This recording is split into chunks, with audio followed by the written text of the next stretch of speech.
마태복음 13장 1절로 17절 말씀, 한 절씩 교독하도록 하겠습니다. 그날에 예수께서 집에서 나가사 바닷가에 앉으시매 큰 무리가 그에게로 모여들거늘 예수께서 배에 올라 앉으시고 온 무리는 해변에 섰더니 예수께서 비유로 여러 가지를 저희에게 말씀하여 가라사대, 씨를 뿌리는 자가 뿌리러 나가서 뿌릴새 더러는 길가에 떨어짐에 새들이 와서 먹어버렸고, 더러는 흙이 얇은 돌밭에 떨어짐에 흙이 깊지 아니하므로 곧 싹이 나오나 해가 돋은 후에 타져서 뿌리가 없으므로 말랐고, 더러는 가시떨기 위에 떨어짐에 가시가 자라서 기운을 막았고, 더러는 좋은 땅에 떨어짐에 혹 100배 혹 60배 혹 30배의 결실을 하였느니라. 귀 있는 자는 들으라 하시니라. 제자들이 예수께 나와 가로되 어찌하여 저희에게 비유로 말씀하시니까? 대답하여 가라사대, 천국의 비밀을 아는 것이 너희에게는 허락되었으나 저희에게는 아니 되었나니, 무릇 있는 자는 받아 넉넉하게 되되 무릇 없는 자는 그 있는 것도 빼앗기리라. 그러므로 내가 저희에게 비유로 말하기는 저희가 보아도 보지 못하며 들어도 듣지 못하며 깨닫지 못함이니라. 이사야의 예언이 저에게 이루었으니 일렀으되 너희가 듣기는 들어도 깨닫지 못할 것이요 보기는 보아도 알지 못하리라. 이 백성의 마음이 완악하여져서 그 귀는 듣기에 둔하고 눈은 감았으니 이는 눈으로 보고 귀로 듣고 마음으로 깨달아 돌이켜 내게 고침을 받을까 두려워함이라 하였느니라. 그러나 너희 눈은 봄으로 너희 귀는 들음으로 복이 있도다. 다같이요 내가 진실로 너희에게 이르노니 많은 선지자와 의인이 너희 보는 것을 보고자 하여도 보지 못하였고 너희 듣는 것들을 듣고자 하여도 듣지 못하였느니라. 아멘.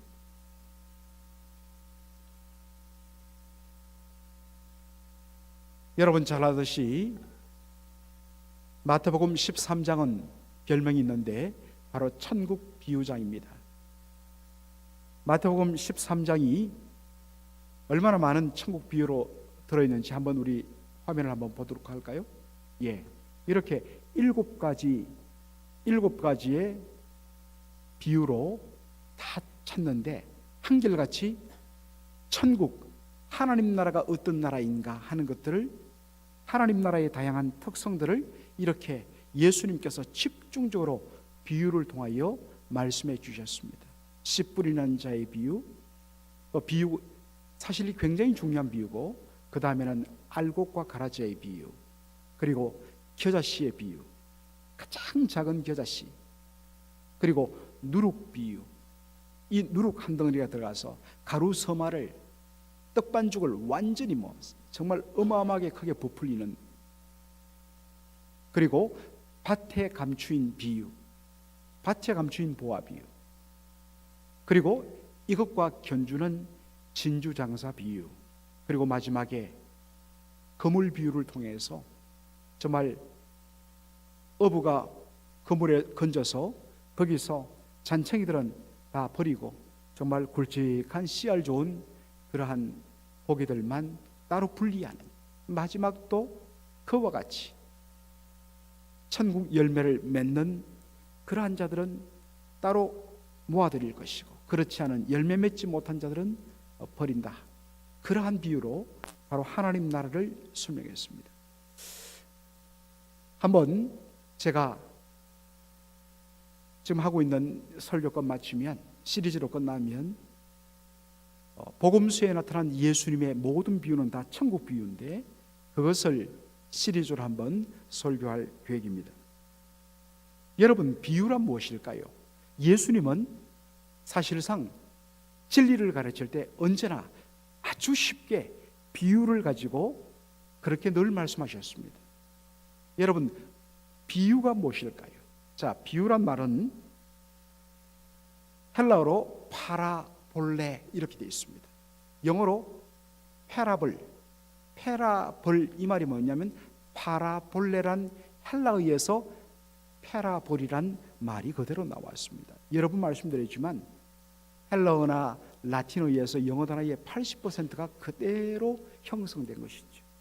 이것을 번역하면 이 파라볼레란 말은 비교, comparison, 두 개를 두고서 비교하면서 실체를 드러내는 것, 이런 뜻입니다. 우리나라 말로는 아주 좀 비유란 한자 한번 보십시오.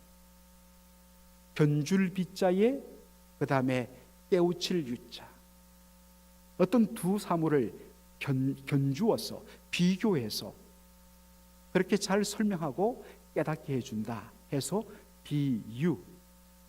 그래서 우리 국어 시간에도 비유법 하면 뭐뭐와 같아, 뭐뭐처럼 무엇이다, 이런 것들을 우리는 비유법 이렇게 우리가 이야기합니다. 예수님의 모든 비유의 시작은 천국은 무엇과 같다, 하나님 나라는 이와 같다, 그렇게 쉽게 풀어 설명해 주는 것입니다. 사실 예수님의 천국 비유, 하나님 나라의 비유를 풀어주는 열쇠 역할을 하는 것이 뭐냐? 바로 제일 처음 나온 이 씨 뿌리는 자의 비유입니다. 농부가 씨를 들고 나가서 씨를 뿌리는데 씨의 일부는 길가에 뿌려졌습니다. 그러니까 새들이 와서 길가에 뿌려진 씨앗을 먹어버렸습니다. 없어졌습니다. 또 일부는 이 돌들이 많은 그런 돌이 깔린 돌짝밭, 흙이 약간 깔린 것 같지만 사실 그 밑에는 돌이 쫙 깔린, 그래서 처음에는 싹이 나는 것 같지만 밑에 돌이 깔려가지고 뿌리를 내지 못하니까 햇빛이 나니까 그냥 말라 죽습니다. 세 번째는 일부는 이 가시 떨기 속에다가 떨어졌는데 가시 덤불이 나면서 그 씨앗이 자라지 못하도록 막아갖고 그냥 끝내버렸습니다. 그리고 좋은 밭에 뿌려진 씨들은 100배 혹은 60배 혹은 30배. 왜 100배 혹은 60배 혹은 30배라는 표현을 썼을까? 여러분 중요합니다. 우리는 30배, 60배, 100배로 그냥 쭉 설명하는데 그렇지 않습니다. 우리 예수님께서 100배 혹은 60배 혹은 30배 이렇게 비유한, 말씀하신 중요한 이유를 우리가 조금 더 보게 될 것입니다. 자, 이 비유가, 이 이야기가 무엇을 설명하기 위한 것이라고요? 하나님 나라, 천국은 바로 이와 같다는 것을 설명하기 위한 것이라는 것. 항상 이 대전제를 우리가 놓쳐서는 안 됩니다. 자, 이 가운데 아예 도시에서 태어나고 자라서 한 번도 씨를 뿌려본 적 없거나 농사의 경험이 전혀 없는 분들은 모르겠지만은 적어도 시골에서 자랐거나 아니면 이곳 미국에서 이민 생활하면서 이제 뒷뜰이 좀 넓어갖고 텃밭에서 정말 씨를 뿌려본, 곡식을 재배해본, 채소를 키워본 분들은 조금 이상할 것입니다. 왜냐하면 여러분들 이 한국에 이제 봄이 되면 농부가 소에다가 이 쟁기를 달죠. 그래서 뭘 합니까? 제일 먼저 딱딱하게 굳었던 모든 밭 흙들을 다 이렇게 파 디빕니다. 그걸 기경이라고 그러죠. 기경, 갈아서 뒤엎는단 말이죠. 그렇게 하고 나서는 그 다음에는 돌 같은 것들 다 골라냅니다. 그리고 갈아 엎으면서 거기에 여러 가지 잡초들 또 나무 뿌리들 다 뒤엎고 주워냅니다. 그리고서는 고랑을 만들죠. 고랑을 만듭니다. 쫙쫙 고랑을 만들고 나서 그리고 그 속에다가 뭘 뿌립니까? 씨앗을 뿌립니다. 그리고 비가 오면 거기서 싹이 나고 거기서 이제 채소들이, 곡식들이 자라는 것이죠. 그렇기 때문에 아니 그 아까운 씨앗을 왜 일부를 길가에 뿌립니까? 왜 돌짝밭에 뿌립니까? 아니 밭에 무슨 가시덤불이 있을 수 있습니까? 없어요.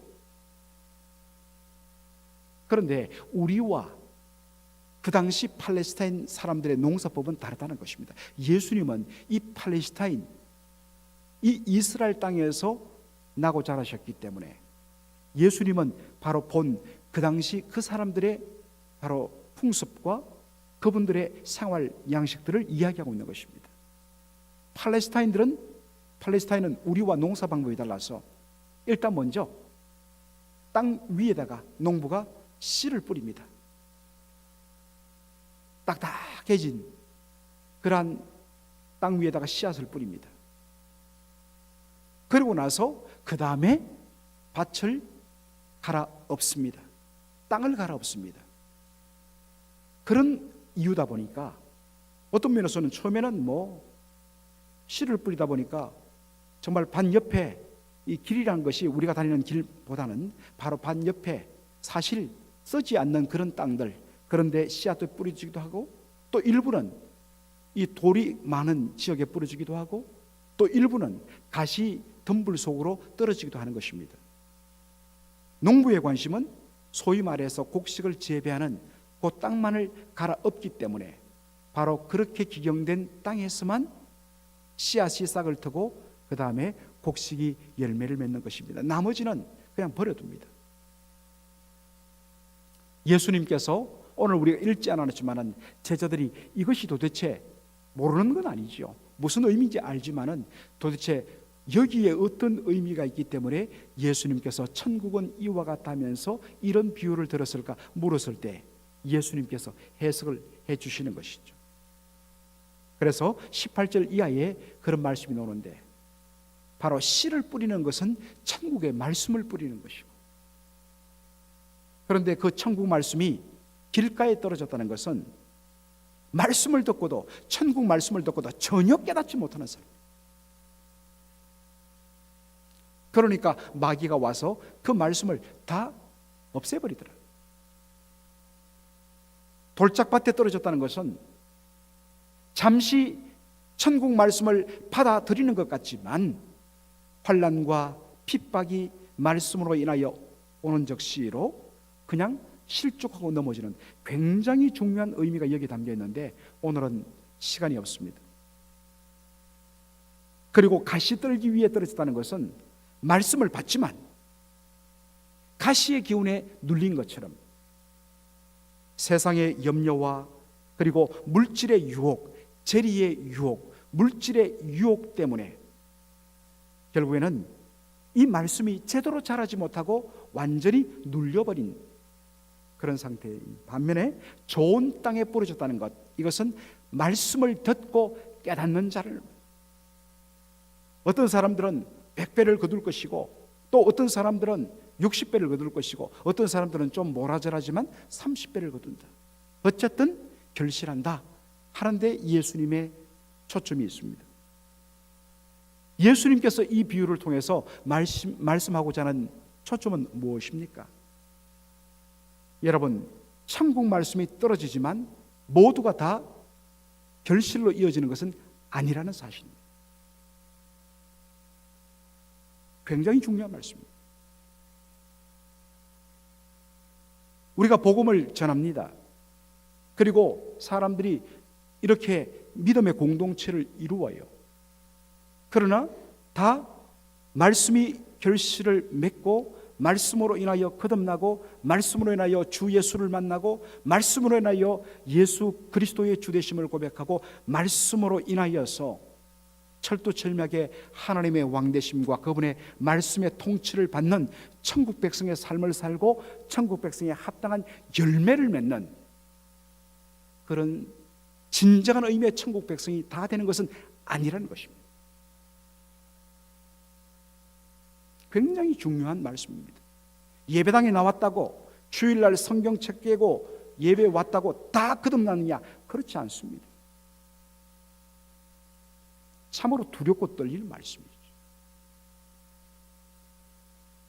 이 말씀의 초점은 뭐냐? 천국 말씀에 대한 결실이 없다면 결코 천국 백성임을, 저 예수 믿어요 하는데 천국 백성임이 그 어떤 것으로도 증명될 수 없다는 것입니다. 뭐로 증명할 것인가? 열매가 있느냐? 결실이 있느냐? 바로 이 말씀이 산상수훈의 제일 마지막 부분에 있는 마태복음 7장 21절로 23절의 말씀과 연결되는 것입니다. 자, 화면 빨리 좀. 이렇게 돼 있죠. 좀 글자가 작습니다만, 나더러 주여 주여 하는 자마다 천국에 다 들어갈 것이 아니요, 다만 하늘에 계신 내 아버지의 뜻대로 행하는 자라야 들어가리라. 그날에 많은 사람이 나더러 이르되 주여 주여 우리가 주의 이름으로 선지자 노릇하며 주의 이름으로 귀신을 쫓아내며 주의 이름으로 많은 권능을 행치 아니하였나이까 하리니, 그때에 내가 저희에게 밝히 말하되 내가 너희를 도무지 알지 못하니 불법을 행하는 자들아 내게서 떠나가라. 내쫓아버리십니다. 예수님을 보고 자동적으로 주여 주여 하는 자마다 다, 자, 화면 내리시고, 천국에 들어갈 것이 아니라고 이야기했습니다. 그들은 이야기합니다. 주님, 우리가 주님의 이름으로 선지자 노릇했습니다. 주의 이름으로 귀신이 쫓겨나는 능력도 행했습니다. 권능을 행했습니다. 주님 말합니다. 나는 너를 알지 못한다. 모른다는 것은 바로 내가 너희와 관계가 없다는 뜻입니다. 진정 천국에 들어가는 자는 누구냐? 바로 하늘에 계신 내 아버지 하나님의 뜻대로 행하는 자가 천국에 들어간다 라고 이야기하고 있습니다. 여러분들, 예수님의 말씀을 우리가 행위 구원을 가르치는 말씀으로 오해해서는 안 됩니다. 예수님은 그런 의도로 말씀하신 것이 아닙니다. 우리의 행위와 공로로 천국에 들어간다. 여러분, 그 누가, 이 땅에 그 누가, 죄송하지만 사도 바울도 베드로도 이 기준에 미치지 못해요. 왜냐하면 인간의 행위와 공로로 그 누구도 천국에 들어갈 수 없고 의롭다함을 받을 수 없기 때문입니다. 바로 그러한 인생들을 구원하기 위해서 예수님 오셨고 십자가에서 대속의 피를 흘리신 것이기 때문에. 그렇다면 이 말씀은 뭐냐? 천국이 어떤 나라인가 하는 것입니다. 하나님 나라는 하나님께서 왕이 되셔서 말씀으로 다스리시는 나라입니다. 진정 그 천국에 합당한 백성은 누구냐? 바로 하나님의 뜻대로 다스림 받는 자입니다. 내 마음대로 살고 내 고집대로 사는 것이 아니라 하나님의 뜻대로 다스림 받는 자가 누구냐? 천국 백성이고, 그 사람이 누구냐? 예수 믿고 구원받은 사람이라는 것입니다. 예수 믿고 구원받은 것과 천국 백성이 되는 것은 이렇게 연결됩니다. 누가 천국에 들어가는 자냐? 누가 하나님의 말씀에 다스림 받는 자냐? 바로 그것을 이야기하고 있습니다. 예수님의 말씀의 초점은 진정 천국 백성이라면, 진정 구원받았다면 그 사람은 하나님을 왕으로 시인하고 예수님을 주로 인정하고 시인하는 자여야 합니다.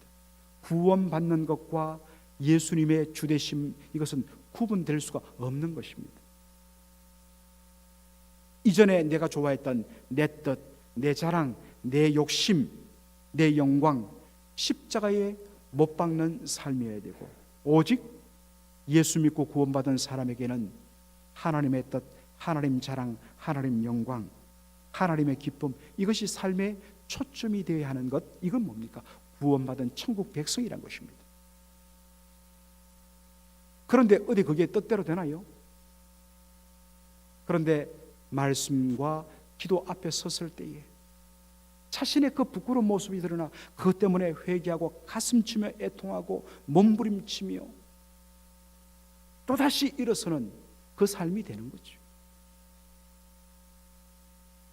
진정 천국 백성이라면, 진정 구원받았다면, 여러분, 내가 이렇게 하기 때문에 천국에 들어가고 이렇게 살기 때문에 구원받는 것이 아니라 구원받았기 때문에, 천국 백성이 되었기 때문에 이렇게 살아야 된다는 것입니다. 진정 천국 백성이라면 그 이름과 신분에 걸맞는 삶의 열매가 있어야 된다는 것입니다. 구원받았다, 천국 백성이다, 뭐로 증명할 것인가 하는 것입니다. 아무리 오래 믿었지만 천국 말씀에 대한 열매가 없는 채로 여러분 신앙생활을 한다면 죄송하지만 여러분 하나님 앞에서 인정받을 수 없을 거예요. 그것 때문에 여러분들 두렵고 떨림으로 말씀을 대해야 합니다. 제가 단순히 더 잘 믿어라, 더 열심히 교회 나와라, 더 헌금 많이 해라, 여러분들에게 그러한 두려움을 조장하기 위해서 지금 이 말씀만 한 것 아닙니다. 정말 내가 예수 믿고 구원받았다는데 무엇으로 내가 구원받고 천국 백성 된 것을 입증할 것인가? 하나님 사랑, 이웃 사랑에 그 말씀의 다스림과 열매가 있는가?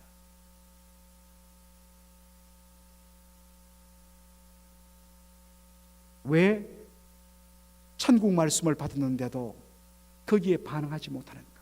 오늘 예수님께서 사실은 여기에 초점을 맞추고 있습니다. 마태복음 13장 14절에 이렇게 말씀하시죠.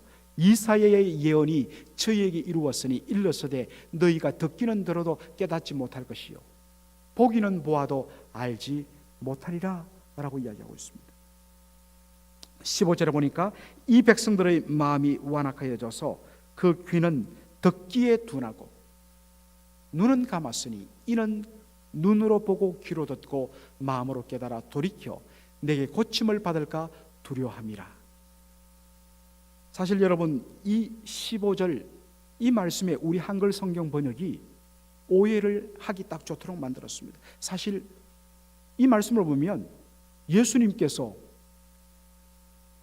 어떤 면에서는 우리가 눈으로 보고 귀로 듣고 마음으로 깨달아 돌이켜 우리 주님께로 돌아와 주님께 고침받고 회복받을까 두려워하기 때문에 예수님이 이 비유를 주셨다, 이런 식으로 이 말씀을 오해합니다. 세상에 우리 주님께서 우리를 위하여 당신의 독생자 예수 그리스도도 아끼지 않고 주시는 우리 하나님, 우리를 살리기 위해서 오신 예수님이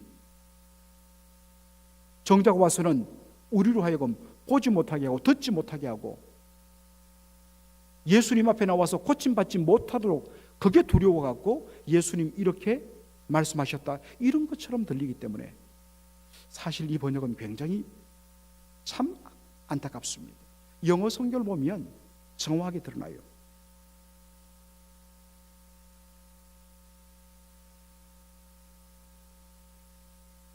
사람들이 말씀을 들어도 듣지 못하고 보아도 보지 못하는 이유는 어디에 있는가? 15절 영어 단어가 뭐로, 성경이 뭐로 시작합니까? for로 시작합니다.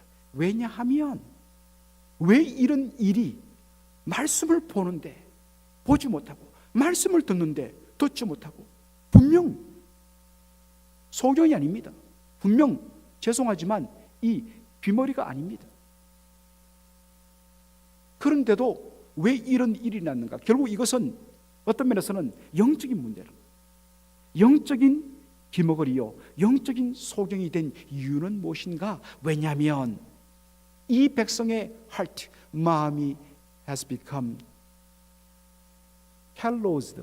이 calloused란 말은 완악하여져서란 그러한 표현으로 번역됐는데, 사실 이 말의 정확한 의미는 바로 굳은 살이 박힌, 너무 딱딱하게 굳은 살이 박혀갖고 심지어는 이 가시로 찔렸는데도 가시가 들어가지 않을 정도로 딱딱하게 굳어진, 돌처럼 굳어진 이것을 가리키는 표현입니다. 백성들의 마음이 돌처럼 굳어져 갖고 완악하여져서 그 결과로 이 영적인 귀가 듣지 못하고 영적인 눈이 감겨 갖고 보지 못했다는 것입니다. 영어 성경을 보면 otherwise라고 되어 있죠. 그렇지 않았더라면, 마음이 굳어지고 그래서 눈이 닫히고 귀가 닫히지 않았더라면 분명 정상적으로는 그들이 봤을 것이고 정상적으로는 그들의 영적인 귀가 열렸기 때문에 분명히 이 말씀을 들었을 것이고, 이 말씀을 들었을 때 어떤 일이 납니까? understand, 깨닫게 될 것이고, 그 결과 어떤 일이 납니까? 돌이켜.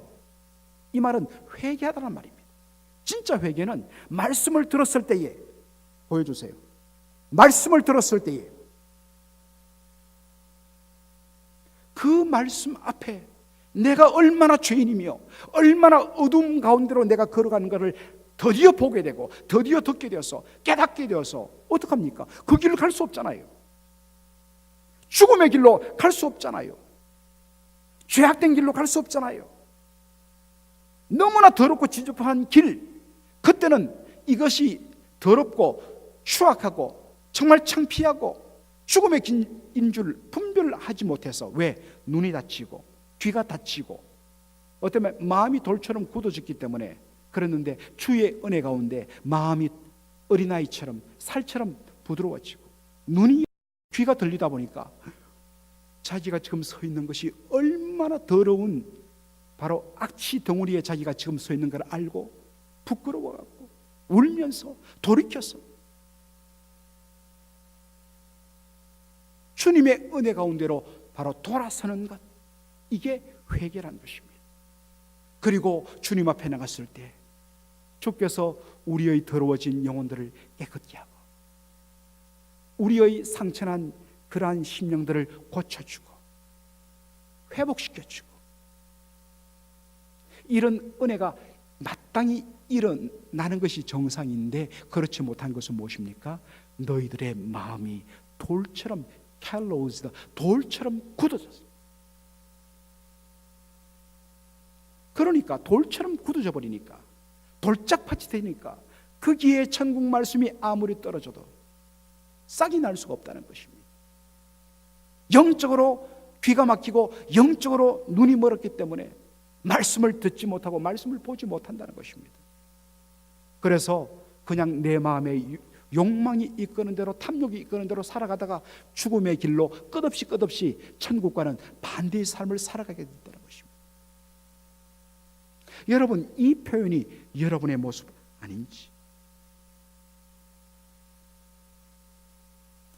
주님 앞에 섰는데 나는 너를 모른다.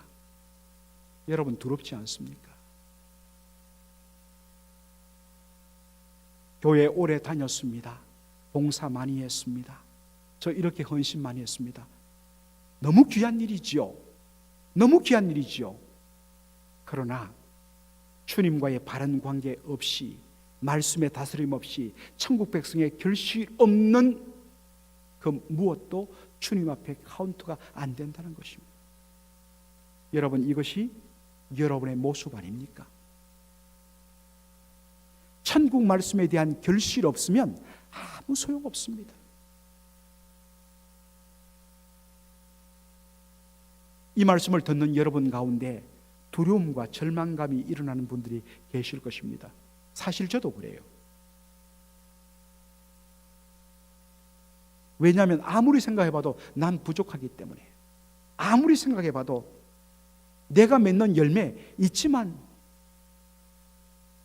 탐스러운 열매도 아니고 겨우 돌배같이 아주 그냥 조그만 열매밖에 맺히지 않고.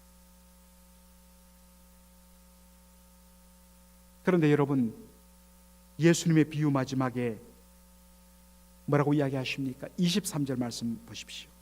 좋은 땅에 뿌렸다는 것은 말씀을 듣고 깨닫는 자니, 처음부터 좋은 땅 없습니다. 좋은 땅이란 뭐냐 하는 것입니다. 좋은 땅이란 것은 말씀을 듣고 깨닫는 것을 의미한다는 것입니다.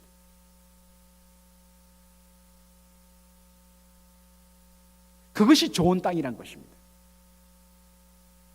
말씀을 듣고 깨달았을 때 어떤 일이 일어나느냐?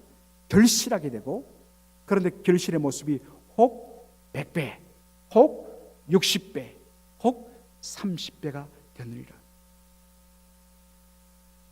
어떤 사람들은 100배를 결실하게 될 것이고, 어떤 사람들은 60배를 결실하고, 어떤 사람들은 30배. 여러분, 이렇게 지금 나갔다는 것은 뭐겠습니까? 예수님 반드시 100배를 맺어야 돼? 아닙니다. 그러면 60배, 30배만 봐주느냐? 그렇지 않습니다. 그 뒤에 계속 연결됩니다. 공간이 부족하기 때문에 다 쓰지를 못해요. 주님의 핵심은 뭡니까? 말씀을 듣고 깨닫고 결실하는 것입니다. 하나도 결실이에요. 하나도 결실. 물론 참 온전히 말씀의 은혜 가운데서 곳곳마다 말씀마다 다 결실하는 사람 보면 부끄럽지요. 그래서 내가 받은 이 구원에 대해서 참 어떤 면에서는 부끄러운 가운데 구원받는다는 말씀이 있지 않습니까? 심지어 어떤 사람들은 한두 개일 수 있습니다. 그리고 그 결실 가운데는 상처난 부분도 있고 일부 좀 썩은 부분도 있을 것입니다. 그러나 열매입니다. 예수님께서 천국 말씀을 듣고 결실한 자에 들어가는 기준을 100개로 딱 제한했다. 그러면 99개는요 안 돼, 하나 부족하기 때문에. 예수님 그런 분이십니까? 그런 분이 아니라는 것입니다. 예수님은 우리의 한계를 아십니다. 예수님의 초점 뭐냐? 천국 말씀을 듣고 깨닫고 결실하는 자. 오늘 이 말씀 앞에서 내가 왜 말씀 앞에 반응하지 못하는가? 왜 말씀 앞에 내가 관심이 없는가? 지금 내 마음이 돌처럼 굳어져 가고 있지는 않은가?